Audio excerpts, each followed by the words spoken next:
Hello guys, வணக்கம். Welcome to Time for Greatness. 16 things only strong people can do. நம்ம எல்லாருக்கும் நம்மளோட வாழ்க்கையில ஸ்ட்ராங்கான ஒரு ஆளா மாறி இருக்கணும் அப்படிங்கக்கூடிய எண்ணம் இருக்கலாம். ஸ்ட்ராங் பீப்புள்ஸுக்கும் வீக் பீப்புள்ஸுக்கும் இடையில நிறைய வித்தியாசம் இருக்குதுன்னு தெரியும். ஆனா எந்த விஷயங்கள்னால இவங்க ரெண்டு பேரும் ஸ்ட்ராங் ஆர் வீக் பீப்புளா ஆகுறாங்க அப்படின்றது நமக்கு தெரியாது இல்லையா? அப்படி ரெண்டு பேரையும் பிரிக்கக்கூடிய 16 விஷயங்களை பத்தி தான் இந்த வீடியோல நம்ம பார்க்க போறோம். இந்த 16 விஷயங்களை நீங்களும் செய்றீங்க அப்படின்னா நீங்களும் ஸ்ட்ராங் பீப்புளா இருக்கீங்கன்னு அர்த்தம். வாங்க அந்த 16 விஷயங்கள் என்னன்னு பார்க்கலாம். Number 1, seek discomfort. வளர்ச்சி அடையணும்னு நினைக்கிறோம் அப்படின்னா கண்டிப்பா நாம சௌகரியமா இருக்கிறத எதிர்பார்க்கவே மாட்டோம். வசதியாகவும் நமக்கு கம்ஃபர்ட்டான ஒரு ஜோன்லயும் இருக்கிறப்போ நம்மளால வாழ்க்கையில எதையுமே சாதிக்க முடியாது இல்லையா? ஒரு விஷயத்தை கத்துக்கணும் அப்படின்னா நாம பல சவால்களை எதிர்கொள்ள வேண்டி நடக்கலாம். உதாரணமா நாம குழந்தையா இருக்கிறப்போ வாசிக்க ஆரம்பிக்கிறோம் அப்படின்னா வாசிக்க தொடங்கின உடனே நாம ஒரு புத்தகத்தையே முழுசா வாசிச்சு முடிக்கிறது இல்ல. முதல்ல எழுத்துக்களை கூட்டி கூட்டி வாசிக்க ஆரம்பிப்போம். அடுத்து எழுத்துக்களை சேர்த்து வார்த்தையா வாசிப்போம். அடுத்து மெல்ல மெல்ல ஒரு புத்தகத்தை வாசிக்க பயிற்சி எடுத்துப்போம் இல்லையா? ஒரு விஷயத்தை கத்துக்கிறதுக்கும் ஒரு விஷயத்துல நாம பெட்டரா மாறுறதுக்கும் டிஸ்கம்ஃபர்ட்டை எதிர்கொள்ள வேண்டியது முக்கியமான ஒண்ணு. ஸ்ட்ராங் பீப்புளா இருக்கிறவங்க இந்த டிஸ்கம்ஃபர்ட்டை தைரியமா எதிர்கொள்வாங்க. அந்த டிஸ்கம்ஃபர்ட் மூலமா தான் நாம வளர்ச்சி அடைய முடியும் அப்படின்ற விஷயம் அவங்களுக்கு நல்லாவே தெரிஞ்சிருக்கு. அடுத்து நம்பர் 2, டிலே கிராட்டிஃபிகேஷன். வீக் பீப்புளா இருக்கிறவங்க உடனடியா எனக்கு இந்த சக்சஸ் கிடைக்கணும்னு தப்பு கணக்கு போடுவாங்க. ஆனா ஸ்ட்ராங் பீப்புளா இருக்கிறவங்க நேரம் நிறைய எடுத்துக்கக்கூடிய நீண்ட கால வெற்றி மேலதான் கண்ணா இருப்பாங்க. ஒரு இன்வெஸ்ட்மெண்ட்டை பண்ணணும் அப்படின்னா வீக் பீப்புள் எல்லாரும் அவங்களோட செலவுகளை குறைச்சு வருமானத்தை அதிகரிக்க என்ன செய்யணுமோ அதை செஞ்சு உடனடி ரிசல்ட்டை எதிர்பார்ப்பாங்க. ஆனா ஸ்ட்ராங் பீப்புள் எல்லாரும் உடனடியா அவங்களுக்கு ரிசல்ட் கிடைச்சாலும் அதை ஒரு பெரிய வெற்றிக்காக பயன்படுத்துவாங்க.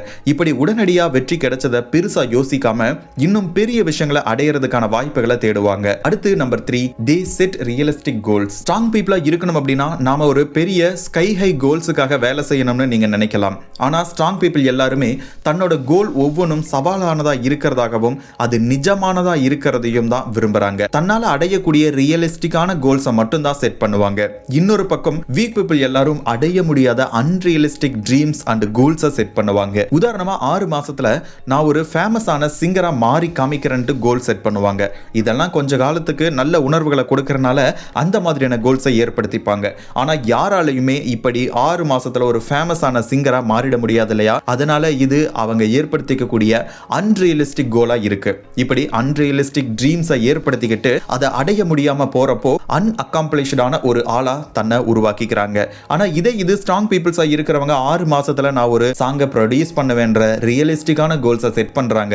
அதை செஞ்சு முடிக்கிறாங்க. இப்படி ரியலிஸ்டிக்கா கால்குலேட்டடான கோல்ஸை மட்டும் தான் ஏற்படுத்திப்பாங்க இந்த ஸ்ட்ராங் பீப்புள். அடுத்து நம்பர் 4, they admit fault. இந்த உலகத்துல தப்பே பண்ணாத ஒருத்தரை கூட நம்மளால பார்க்க முடியாது இல்லையா? பெர்ஃபெக்ட்டா ஒரு விஷயத்தை செஞ்சு முடிக்கிறது அப்படின்றது இங்க நடக்காத ஒரு காரியம். இந்த ஒரு விஷயத்தை ஸ்ட்ராங் பீப்புள் எல்லாராலையும் ஏத்துக்க முடியுது. அதனால எந்த ஒரு வேலையையும் பெர்ஃபெக்ட்டா செஞ்சு முடிக்கணும்ன்ற எண்ணம் ஸ்ட்ராங் பீப்புள்ஸுக்குள்ள எப்பயும் இருக்காது. அதுவே வீக் பீப்புளா இருக்கிறவங்க பெர்ஃபெக்ஷனா ஒரு வேலையை செஞ்சு முடிக்கணும்னு நினைப்பாங்க. அந்த பெர்ஃபெக்ஷனை ப்ரொடியூஸ் பண்ண முடியாதப்போ இன்செக்யூரா உணருவாங்க. தப்பு செஞ்சிட்டோம் அப்படின்றத ஒத்துக்க மறுப்பாங்க. ஆனா ஸ்ட்ராங் பீப்புளா இருக்கிறவங்க பெர்ஃபெக்ஷனா ஒரு வேலையை செஞ்சு முடிக்க நினைக்க மாட்டாங்க. அந்த வேலையில சில தவறுகள் நடந்தாலும் அதை ஏத்துக்க மறுக்க மாட்டாங்க. தப்பு அப்படின்றது எல்லாரும் செய்யக்கூடிய பொதுவான விஷயம் தான் நினைச்சிட்டு மூவ் ஆன் பண்ணுவாங்க. தவறு நடந்துருச்சு அப்படின்ற இன்செக்யூரிட்டிஸ் தன்னை கட்டுப்படுத்தாமலும் பார்த்துப்பாங்க. ஃப்ரெண்ட்ஸ், இந்த மாதிரி நிறைய வீடியோஸ் நீங்கள் பார்க்குறது இல்லையா? இதெல்லாமே உங்களுடைய ஹேபிட் இம்ப்ரூவ் பண்ணுறதுக்கு, பர்சனாலிட்டி இம்ப்ரூவ் பண்ணுறதுக்கெல்லாம் ரொம்ப ஹெல்ப்ஃபுல் ஆகிடும். அதனால தானே நீங்கள் இதெல்லாம் பார்க்குது. ஆனால் இப்போ இதுக்காக உங்களுக்கு நான் ஒரு அடிஷ்னல் காரியம் சொல்லி கொடுக்குறேன். அதாவது அது ஒரு புக்கை பற்றி தான். த பவர் ஆஃப் ஹேபிட் அப்படின்ற புக். போன வாரத்தில் 113 மினிட்ஸ் இருக்கிற த பவர் ஆஃப் ஹேபிட் அப்படின்ற அந்த புக்கினுடைய ஆடியோ புக் சம்மரி கேட்டாங்க குக்கு எஃப்எம்ல இருந்து.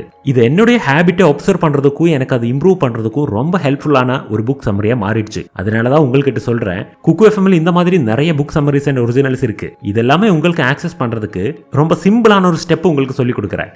அதாவது இந்த ஜனவரி மந்த்ல குக்கு எஃப்எம் உங்களுக்காக ஒரு ஆஃபர் கொடுக்குறாங்க. நீங்க இந்த அக்ஷய் 50 அப்படின்ற கூப்பன் கோடு ஞாபகம் வச்சுக்கோங்க.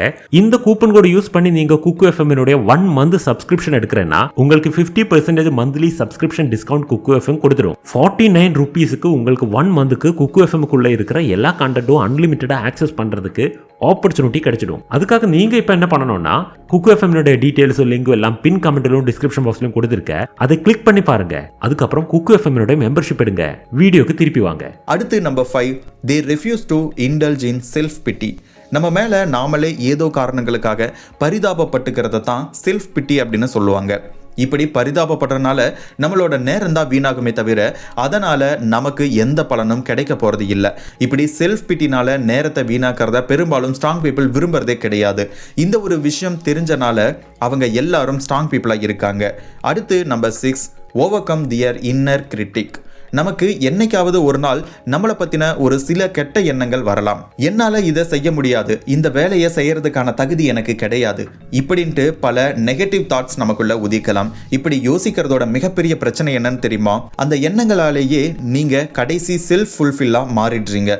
உதாரணமா, என்னால இந்த வேலையை செய்ய முடியாதுன்னு நீங்க நினைக்கிறப்போ உங்களுக்கு அந்த வேலையை செய்யறதுக்கான தகுதி இருந்தாலுமே அதை நீங்க செய்ய மறந்துடுவீங்க. கடைசி உங்களோட கெட்ட எண்ணங்கள் எல்லாமே உண்மையா ஆகிறதுக்கு நீங்களே பெரிய காரணமா மாறிடுறீங்க. இது ஒரு ஸ்ட்ராங் பீப்புளோட இன்னர் வாய்ஸ் அப்படின்றது எப்பயும் நேர்மறையான எண்ணங்களோட இருக்கும்.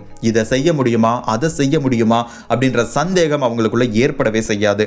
நம்மளால ஒரு வேலையை செய்ய முடியுமான்ற சந்தேகம் ஏற்பட்டாலும் இன்னும் கொஞ்ச நேரம் நான் முயற்சி செஞ்சா அந்த விஷயத்தை முடிக்க முடியுன்ற நம்பிக்கையை அவங்களுக்குள்ளேயே அவங்க கொடுத்துப்பாங்க. அடுத்து number 7, they see challenges as opportunities. challenges அப்படின்ற வார்த்தையை கேட்டா உங்களுக்குள்ள என்ன உணர்வு ஏற்படுது? பயம், பதட்டம் மாதிரியான உணர்வு ஏற்படுதா? ஒரு ஸ்ட்ராங் பீப்புளோட கையில் சவால்களை கொடுத்தோம் அப்படின்னா அது அவங்க ஒரு பெரிய வாய்ப்புக்கான பாடமாக பார்க்குறாங்க. சேலஞ்சஸ்னால நமக்கு அதிகமான வேலையும் மன அழுத்தமும் ஏற்பட்டாலுமே ஒரு பக்கம் அது ஒரு சிறந்த வாய்ப்பாக நமக்கு இருக்கும். சவால்களை எதிர்கொள்ளவே இல்லை அப்படின்னா ஒரு மனிதனால் எதையும் கற்றுக்கவே முடியாது, வளர்ச்சி அடையவும் முடியாது. அப்படிப்பட்ட சவால் என்னவா வேண்டுமானாலும் இருக்கலாம். ஒரு டிபார்ட்மெண்ட்டில் வேலை செஞ்ச உங்களை சம்மதமே இல்லாத இன்னொரு டிபார்ட்மெண்ட்டில் திடீர்னு தூக்கி போடலாம். அப்படி புது இடத்துல உங்களை நீங்கள் தக்க வைக்கணும் அப்படின்னா புது விஷயங்களை நீங்க கத்துக்கிட்டாகணும். இன்னும் பல புது மனிதர்களை சந்திக்கிறதன் மூலமா புது விதமான கோணங்களை பார்க்க உதவி பண்ணும். இது வீக் பீப்புளுக்கு சவால்கள் அப்படின்றதே பிடிக்கவே பிடிக்காது. இதுல இருந்து நழுவி ஓடுறதுக்கான காரணங்களை தேடக்கூடிய நபராக இருப்பாங்க. இதெல்லாம் எனக்கு தேவையில்லாத வேலை அப்படின்ற மனப்பான்மையில இருப்பாங்க. ஆனா ஸ்ட்ராங் பீப்புளா இருக்கிறவங்க தனக்கு ஒரு சவால் வருது அப்படின்னா அதுல நான் கத்துக்கிறதுக்கான நிறைய விஷயங்கள் இருக்குன்னு நினைப்பாங்க. இதனால என்னோட வருங்காலத்துக்கு ஒரு நல்ல மதிப்பு உருவாகணும்னு மைண்ட் செட்ல வச்சிருப்பாங்க. அடுத்து number 8, they see the value in critic. Week பீப்புளுக்கு கொடுக்கப்படக்கூடிய நெகட்டிவ் ஃபீட்பேக் அப்படின்றது அவங்களோட உலகமே அழிஞ்சு போற மாதிரியான உணர்வை அவங்களுக்குள்ள ஏற்படுத்துது. அப்படி அவங்க செய்யக்கூடிய வேலையில நீங்க ஒரு நெகட்டிவ் ஃபீட்பேக் கொடுத்தீங்க அப்படின்னா அந்த வேலையவே அவங்க செய்யாம போயிடுவாங்க. ஆனா ஸ்ட்ராங் பீப்புளா இருக்கிறவங்க நெகட்டிவ் ஃபீட்பேக்கை சரியா கையாளுவாங்க. உதாரணமா, வீக் பீப்புள் வேலை செய்யக்கூடிய இடத்துல அவங்களோட பாஸ் இந்த வேலையை நீ சரியா செய்யலைன்னு சொல்றாங்க அப்படின்னா அந்த நெகட்டிவ் ஃபீட்பேக்னால அவங்க கோபமாகவும் தன்னை மதிக்கலன்ற மாதிரியாகவும் ஃபீல் பண்ணலாம். அதே இது இப்படிப்பட்ட ஒரு நெகட்டிவ் ஃபீட்பேக்கை ஸ்ட்ராங் பீப்புள் ஒரு சவாலா எடுத்துக்கிட்டு அந்த வேலையை அடுத்த தடவை சரியா செஞ்சு கொடுப்பாங்க. ஃபீட்பேக்கை எப்படி எடுத்துக்கிறோம் அப்படின்றத பொறுத்தும் நாம ஸ்ட்ராங் பீப்புளா இல்ல வீக் பீப்புளா அப்படின்னு முடிவு பண்ணப்படுது. அடுத்து number 9, focus on solution over problems. நீங்கள் வேலை பார்த்துட்டு இருக்க கம்பெனி திடீர்னு வேலை செய்கிறவங்கள ஆட்குறைப்பு, அதாவது லே ஆஃப் பண்ணுறாங்கன்னு வச்சுக்கோங்க. அதனால் உங்களுக்கும் வேலை இல்லாமல் போயிடும். இந்த ஒரு நிலைமையில் இருந்தால் ஸ்ட்ராங் பர்சனோ வீக் பர்சனோ 2 பேருக்குமே மன அழுத்தம் அப்படின்றது கண்டிப்பாக இருக்கும். அந்த வேலையை நம்பி பல பில்ஸ் பே பண்ணணும்னு யோசிச்சு வச்சுருப்போம். இப்போ திடீர்னு அந்த வேலை இல்லாமல் போகிறப்போ யாராக இருந்தாலும் கவலைப்பட தான் செய்வோம். ஆனால் இந்த ஒரு சூழ்நிலையில் நீங்கள் ஸ்ட்ராங் ஆர் வீக் பர்சனா அப்படின்ட்டு முடிவு செய்ய போகிறது என்ன அப்படின்னா நீங்கள் அந்த பிரச்சனைக்கு எப்படி ரெஸ்பாண்ட் பண்றீங்க அப்படின்றத பொறுத்து தான். வீக் பீப்புளா இருக்கிறவங்க தன்னோட கையில இருந்த ஒரு வேலையும் போயிருச்சு அப்படின்ட்டு உட்கார்ந்து அழுவாங்க. ஆனா ஸ்ட்ராங் பர்சனா இருக்கிறவங்க உடனே அதுக்கான தீர்வு என்ன அப்படின்றதுல கவனம் செலுத்துவாங்க. இந்த நேரத்துல இந்த பிரச்சனைக்கான தீர்வு அப்படின்றது இன்னொரு புது வேலை. ஸ்ட்ராங் பீப்புள் அடுத்த புது வேலை கிடைக்கிறதுக்கான கோல்ஸை செட் பண்ணுவாங்க. ஒரு நாள்ல குறைஞ்சபட்சம் 3 வேலைக்காச்சும் அப்ளை பண்ணணும்னு நினைப்பாங்க. இப்படி தனக்கு ஏற்படக்கூடிய பிரச்சனையில மட்டும் கவனத்தை செலுத்தாம உடனடியா தீர்வை தேடிக்கிறது அப்படின்றது நெகட்டிவ் தாட்ஸ்ல இருந்து உங்களை பிரிவென்ட் பண்ண ஹெல்ப் பண்ணும். அடுத்து number 10, attack unproductive negativity. Negative தாட்ஸே இல்லாமல் இருக்கிறது அப்படின்றது இம்பாசிபிளான ஒரு விஷயம். கண்டிப்பாக நமக்கும் சில நெகட்டிவ் தாட்ஸ் எல்லாம் வரதான் செய்யும். இதில் அன்ப்ரொடக்டிவ் நெகட்டிவ் தாட்ஸ் அப்படின்றது எந்த விதமான அவுட்கமையும் கொடுக்காத நெகட்டிவ் தாட்ஸை மீன் பண்ணுது. உதாரணமாக, சந்தோஷமே இல்லாத பாஸ்ட் ரிலேஷன்ஷிப்பை பற்றி யோசிக்கிறது உங்களுக்கோ இல்லை யாருக்கோ எந்தவித பலனையும் கொடுக்காது. எப்பெல்லாம் ஸ்ட்ராங் பர்சன் நெகட்டிவ் தாட்ஸால் தாக்கப்படுறாங்களோ அப்போ அந்த நெகட்டிவிட்டி அப்படியே அவங்க மனசு முழுவதும் பரவ வரதுக்கு அவங்க அனுமதிக்கிறது கிடையாது. அவங்களுக்கும் பாஸ்ட் ரிலேஷன்ஷிப்பை பற்றின நெகட்டிவ் தாட்ஸ் ஏற்படதா செய்யும். ஆனால் அவங்க சாதாரண மனுஷங்களை போல அந்த தாட்ஸ் அவங்கள டாமினேட் பண்ணுறதுக்கு அலோவ் பண்ணுறது கிடையாது. அப்படி நெகட்டிவ் தாட்ஸ் ஏற்படுறப்போ ஒரு பாசிட்டிவான தாட்ஸ் மூலமாக அதை ரீப்ளேஸ் பண்ணிக்கிட்டே போயிடுறாங்க. அதனால் நீங்களும் ஒரு ஸ்ட்ராங் பர்சனாக மாற நினைக்கிறீங்க அப்படின்னா நெகட்டிவ் தாட்ஸ் எல்லாத்தையும் பாசிட்டிவ் தாட்ஸ் மூலமாக ரீப்ளேஸ் பண்ண ப்ராக்டிஸ் பண்ணுங்க. இதை ப்ராக்டிஸ் பண்ணுறதுக்கு தினமும் காலையில் நீங்கள் தேங்க்ஸ் சொல்ல நினைக்கிறது 3 விஷயங்களை தொடர்ந்து எழுதிட்டே வாங்க. இப்படி காலை நேரத்தை நாம் நேர்மறையாக எதிர்கொள்கிறப்போ நம்மளால் எப்பயும் சந்தோஷமாக இருக்க முடியும். அடுத்து நம்பர் 11, நோ தியர் ஒர்த். நம்மளை நாம குறைச்சு மதிப்பிடுறது நாம செய்யக்கூடிய மிகப்பெரிய தப்பு. நம்மளோட மதிப்பை நாமளே உணரல அப்படின்னா அதனால நாமளே சில நேரம் பாதிப்படையலாம். ஸ்ட்ராங் பீப்புள்ஸுக்கு அவங்களோட உண்மையான மதிப்பு என்ன அப்படின்றது சரியா துல்லியமா தெரிஞ்சிருக்கும். ஒரு விஷயம் அவங்களோட நேரத்துக்கு மதிப்பானதா இல்லையான்னு தெரிஞ்சிருக்கும். அதே நேரம் எந்த வேலைக்கு எஸ் சொல்லணும், எந்த வேலைக்கு நோ சொல்லணும் அப்படின்ற விஷயமும் நல்லாவே தெரிஞ்சு வச்சிருப்பாங்க இந்த ஸ்ட்ராங் பீப்புள். அவங்களுக்கு பலனும் சந்தோஷமும் தராத எந்த ஒரு விஷயத்தையும் செய்ய அவங்க ஒத்துக்கவே மாட்டாங்க. அடுத்து number 12, they ask help without feeling like a burden. சவால்களை எதிர்கொள்றதையும் கஷ்டமான வழிகளையும் தேர்ந்தெடுக்கிறதையும் ஸ்ட்ராங் பீப்புள் விரும்புவாங்க. அவங்களோட கம்ஃபர்ட் ஜோனுக்கு வெளியே தான் பவுண்டரிஸை ஏற்படுத்திப்பாங்க.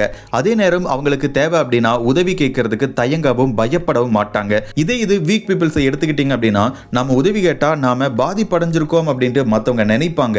அதனால உதவி கேட்க வேண்டாம்னு பயப்படுவாங்க. தன்னோட சூழ்நிலையை விட ஈகோ தான் முக்கியம்ட்டு நினைப்பாங்க. அதனால உதவி கேட்க விரும்ப மாட்டாங்க. ஆனால் ஸ்ட்ராங் பீப்புள் அப்படி கிடையாது. அவங்களோட ஸ்கில்ஸை வளர்த்துக்கிறதுக்கு ஈகோவை ஒரு தடையா நினைக்கவே மாட்டாங்க. செல்ஃப் அஷ்யூர்டா இருக்கிறனாலையும் அவங்களோட மதிப்பு தெரிஞ்சவங்களா இருக்கிறனாலையும் உதவி கேட்க ஸ்ட்ராங் பீப்புள்ஸ் எப்பவுமே தயங்குறதே கிடையாது. ஏன்னா உதவி கேட்கறது வீக்னஸுக்கான அறிகுறி கிடையாது, அது ஸ்ட்ராங்குக்கான அறிகுறி அப்படின்ட்டு ஸ்ட்ராங் பீப்புள்ஸ் நினைக்கிறாங்க. அடுத்து number 13, never compare themselves to other. மற்றவங்களோட நம்மளை கம்பேர் பண்ணிக்கிறது வீக்கானவங்க செய்யக்கூடிய மட்டமான வேலை. அப்படி மற்றவங்களோட நீங்கள் கம்பேர் பண்ணுறீங்க அப்படின்னா அது அன்ப்ரொடக்டிவான ஒரு செயலாக கூட இருக்கலாம். ஸ்ட்ராங் பீப்புள்ஸ் அவங்களோட நேரத்தையும் மனநிலைமையும் எப்படி செலவழிக்கிறோம்ட்டு விழிப்புணர்வோடு இருப்பாங்க. அதனால் மற்றவங்களோட கம்பேர் பண்ணக்கூடிய வேலையெல்லாம் செய்யவே மாட்டாங்க. எந்த ஒரு பொறாமையும் படாமல் மென்டலி ஸ்ட்ராங் பீப்புள் தன்னையும் அவங்கள சுற்றி இருக்கிறவங்களையும் பாராட்ட செய்வாங்க. தன்னோட இப்போ இருக்கக்கூடிய நிலை பழைய நிலையை விட முன்னேறினதா இருக்குதான்னு மட்டும்தான் ஸ்ட்ராங் பர்சன்ஸ் கம்பேர் பண்ணுவாங்க. அடுத்து number 14, they respect even like their competitors. Self அஷ்யூர்டாக இருக்கிறனால அவங்களோட மதிப்பு புரிஞ்ச நபராக இருக்கிறனால என்னமோ போட்டிகள் எல்லாம் ஸ்ட்ராங் பர்சனை பாதிக்கிறது கிடையாது. தனக்கு போட்டியானவங்களோட நேரத்தை கழிக்கிறத கூட ஸ்ட்ராங் பீப்புள்ஸ் விரும்புகிறாங்க. ஏன்னா அவங்க காம்பிடேட்டர் கூட தனக்கு ஒரு விஷயத்தை கற்றுக் கொடுக்கக்கூடிய டீச்சர் அப்படின்ட்டு அவங்க நினைக்கிறாங்க. காம்பிடேட்டர்ஸை பற்றி கவலைப்படுறத ஒருபோதும் ஸ்ட்ராங் பீப்புள்ஸ் செய்யவே மாட்டாங்க. பதிலாக மற்றவங்களோட அட்வான்டேஜஸை தனக்கு சாதகமாக பயன்படுத்திப்பாங்க. அவங்களுக்கு எதிராக இருக்கக்கூடிய காம்பிடேட்டர்ஸ் எதை சரியாக செய்கிறாங்க தப்பாக செய்கிறாங்க அப்படின்றத நோட் பண்ணுவாங்க. அதை அவங்களோட growthக்கான அட்வான்டேஜஸா யூஸ் பண்ணிப்பாங்க. அடுத்து நம்பர் 15, let go. வாழ்க்கையோட ஏதோ ஒரு கட்டத்தில் நம்மளை மற்றவங்க சரியாக ட்ரீட் பண்ணலைன்ற உணர்வு நமக்கு எல்லாருக்குமே ஏற்படலாம். உங்களோட பாஸ், பார்ட்னர், ஃப்ரெண்ட்ஸ் அப்படின்னு யார் மூலமாச்சும் நீங்கள் மிஸ்ட்ரீட் பண்ணப்படுறதா உணரலாம். இந்த மாதிரி மற்றவங்களுக்கு நம்மளோட மதிப்பு புரியாமல் மிஸ்ட்ரீட் பண்ணப்படுறோம்ட்டு தோணுச்சு அப்படின்னா அதை அப்படியே ஹோல்டு பண்ணிக்காம கடந்து போகத்தான் ஸ்ட்ராங் பீப்புள்ஸ் எப்பவுமே செய்வாங்க. அப்படி மற்றவங்க தன்னை ஹர்ட் பண்ணுறாங்க அப்படின்ற உணர்வு இருந்துச்சு அப்படின்னா அது அன்ப்ரொடக்டிவ்ன்ட்டு யோசிச்சு கடந்து வர்றது தான் விரும்புவாங்க. அடுத்து number 16, they know when to quit. ஒரு விஷயத்தை சுலபமாக விட்டுட்டு போகிறது அப்படின்றது வீக் பீப்புள் செய்யக்கூடிய வேலை. ஆனால் குவிட் பண்ணுறது அப்படின்றது இன்னொரு விஷயத்தை புதுசாக தொடங்குறதுக்கான ஒரு அறிகுறியாக ஸ்ட்ராங் பீப்புள் நினைக்கிறாங்க. அதனால எப்போ குவிட் பண்ணுறோம் அப்படின்ற விஷயமும் அவங்களுக்கு நல்லாவே தெரிஞ்சிருக்கும். அது ஒரு டாக்ஸிக் ரிலேஷன்ஷிப்போ இல்லை மன நிம்மதி இல்லாத வேலையோ எதை எப்போ விட்டால் தனக்கு நல்லது அப்படின்ற விஷயம் தெரிஞ்சவங்களா இருப்பாங்க. எந்த நல்லதும் நடக்காத ஒரு சூழ்நிலையில் மாட்டிக்கிறத ஸ்ட்ராங் பீப்புள்ஸ் விரும்பவே மாட்டாங்க. தன் மேலே அளவு கடந்த நம்பிக்கை இருக்கிறனால எதை எப்போ தொடங்கணும் விடணும் அப்படின்ற அடிப்படையான விஷயம் தெரிஞ்சவங்களா ஸ்ட்ராங் பீப்புள்ஸ் இருக்கிறாங்க. இதோட இந்த வீடியோ முடியுது. இந்த 16ல எந்த ஒன்றை நீங்க வளர்த்துக்க விரும்புறீங்க, எந்த ஒரு விஷயம் ஏற்கனவே உங்ககிட்ட இருக்குது அப்படின்ட்டு கமெண்ட்ல ஷேர் பண்ணுங்க. இது மாதிரி இன்னொரு நல்ல வீடியோல மீண்டும் சந்திப்போம். அது வரைக்கும் உங்களிடமிருந்து விடைபெறுவது நான் உங்கள் Pranav. Thank you so much. Take care.